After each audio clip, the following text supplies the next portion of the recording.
You, John Fitzgerald Kennedy, do solemnly swear I, John Fitzgerald Kennedy, do solemnly swear that you will faithfully execute the office of President of the United States that I will faithfully execute the office of President of the United States and will, to the best of your ability, and will, to the best of my ability, preserve, protect, and defend the Constitution of the United States. preserve, protect, and defend the Constitution of the United States. So help you God. So help me God.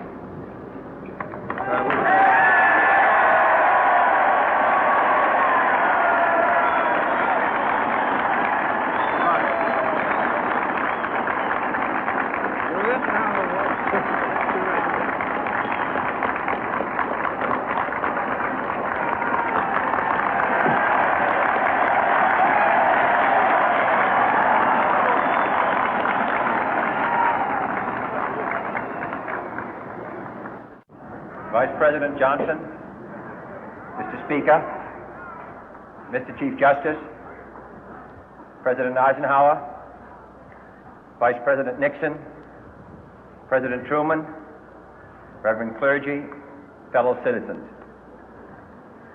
We observe today not a victory of party, but a celebration of freedom, symbolizing an end as well as a beginning, signifying renewal as well as change. For I have sworn before you and Almighty God the same solemn oath our forebears prescribed nearly a century and 3/4 ago.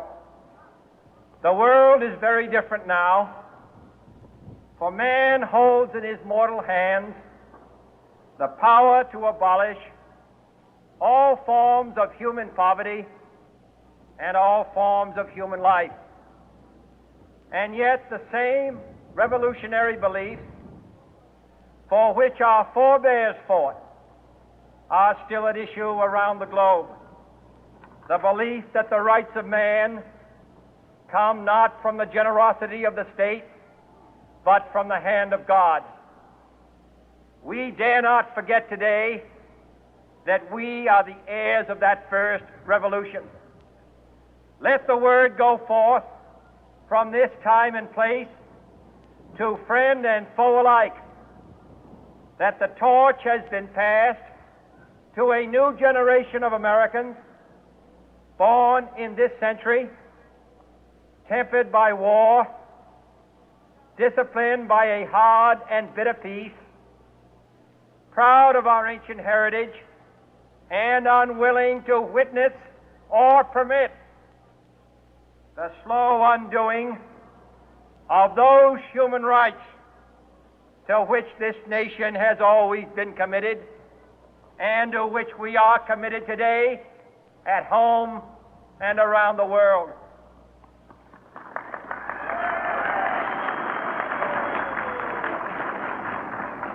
Let every nation know, whether it wishes us well or ill, that we shall pay any price, bear any burden, meet any hardship, support any friend, oppose any foe to assure the survival and the success of liberty.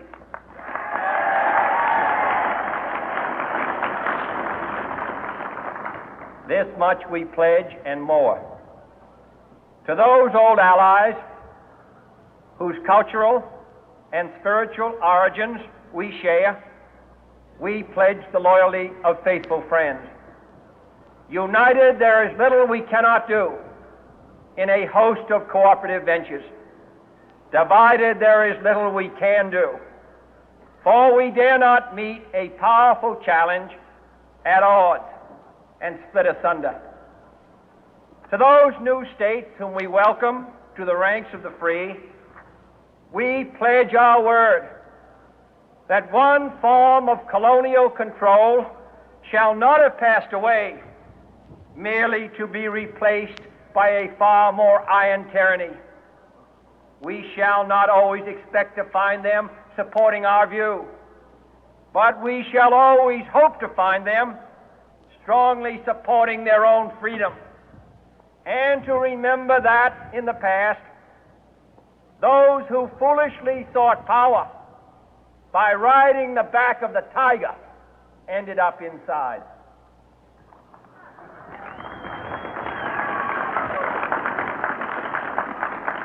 To those people in the huts and villages of half the globe struggling to break the bonds of mass misery, we pledge our best efforts to help them help themselves for whatever period is required, not because the communists may be doing it, not because we seek their votes, but because it is right. If a free society cannot help the many who are poor, it cannot save the few who are rich.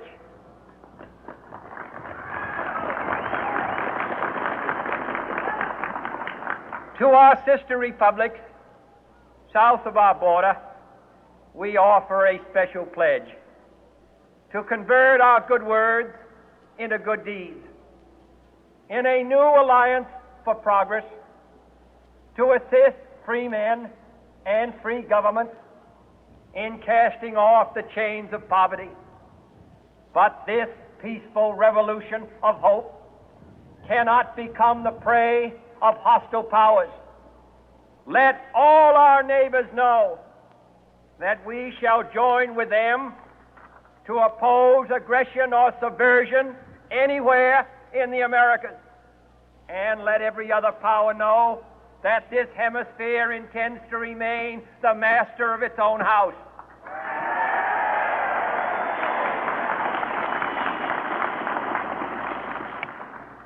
To that World Assembly of Sovereign States, the United Nations, our last best hope, in an age where the instruments of war have far outpaced the instruments of peace, we renew our pledge of support to prevent it from becoming merely a forum for invective, to strengthen its shield of the new and the weak, and to enlarge the area in which its writ may run.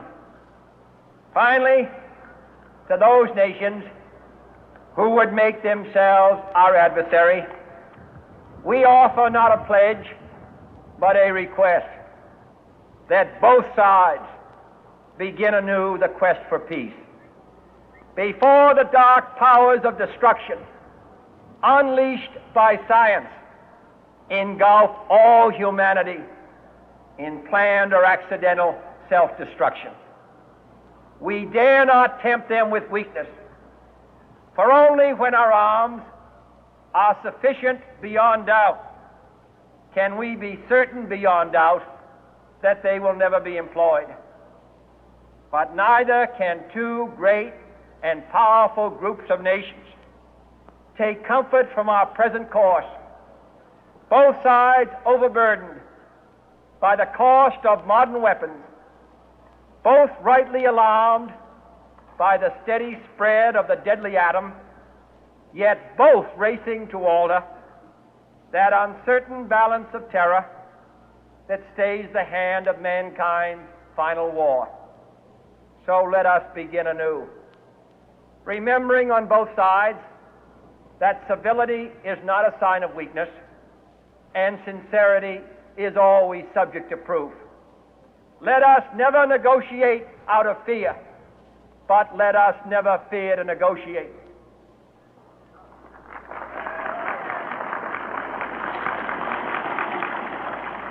Let both sides explore what problems unite us, instead of belaboring those problems which divide us.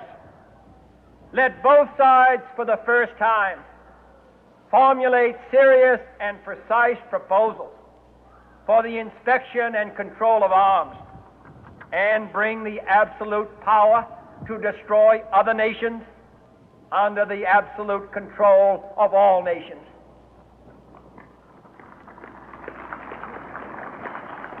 Let both sides seek to invoke the wonders of science instead of its terrors. Together, let us explore the stars, conquer the deserts, eradicate disease, tap the ocean depth, and encourage the arts and commerce. Let both sides unite to heed in all corners of the earth the command of Isaiah to undo the heavy burden and let the oppressed go free. And if a beachhead of cooperation may push back the jungle of suspicion, let both sides join in creating a new endeavor, not a new balance of power, but a new world of law, where the strong are just and the weak secure and the peace preserved.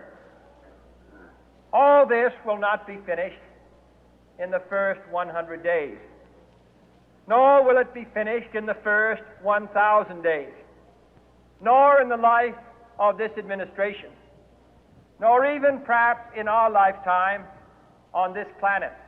But let us begin.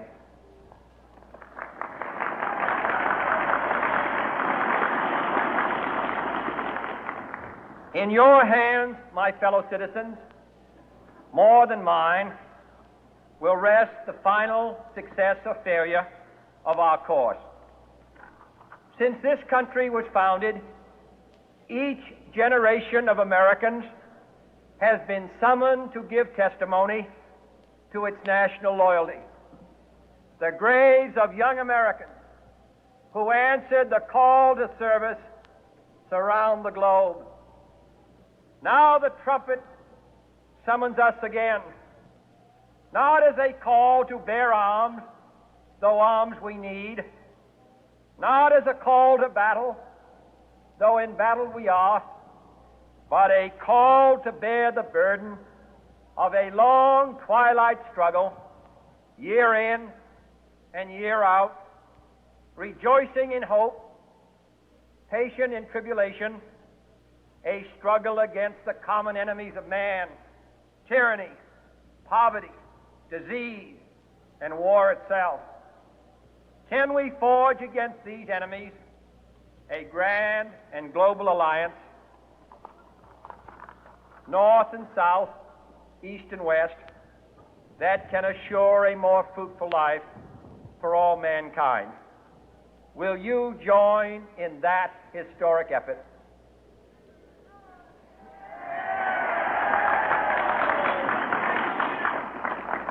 In the long history of the world, only a few generations have been granted the role of defending freedom in its hour of maximum danger. I do not shrink from this responsibility. I welcome it.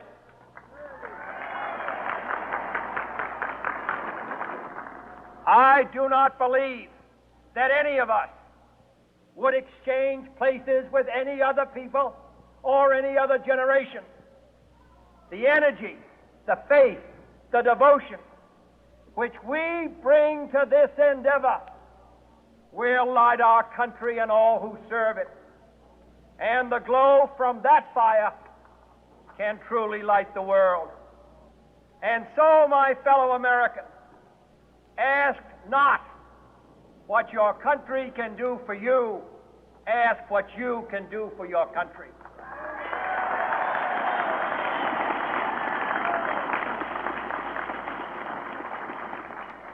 My fellow citizens of the world, ask not what America will do for you, but what together we can do for the freedom of man.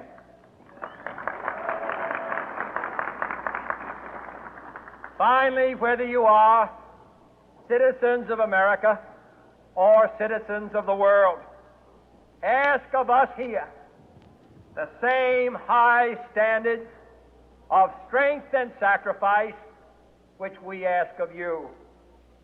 With a good conscience, our only sure reward, with history the final judge of our deeds, let us go forth to lead the land we love, asking His blessing and His help, but knowing that here on earth God's work must truly be our own.